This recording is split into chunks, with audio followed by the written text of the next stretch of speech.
Most people think AI will magically make them money.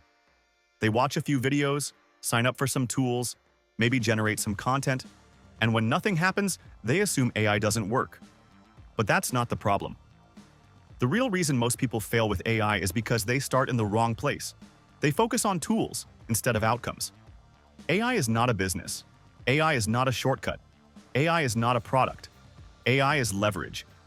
If you don't already understand what problem you're solving, AI just makes you confused faster.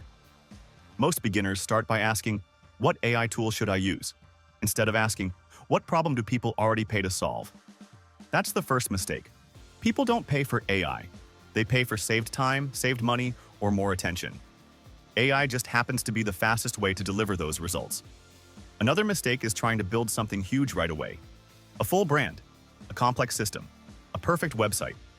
That's not how this works. The people actually making money with AI start small. One task, one service, one clear outcome. They use AI in the background to do the boring work faster. Things like writing emails, editing short videos, responding to customers, creating basic content, automating repetitive tasks.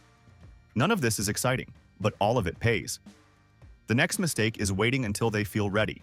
They think they need more skills, more confidence, more tutorials. But confidence doesn't come first. Feedback does.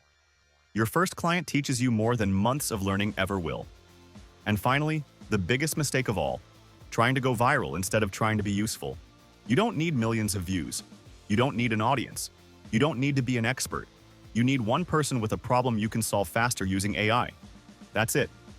Once you understand this, AI stops feeling overwhelming. It becomes a tool, a system, something that works for you instead of confusing you.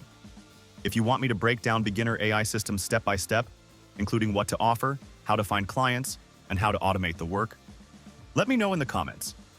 And if you want more realistic, beginner-friendly AI content, make sure you subscribe.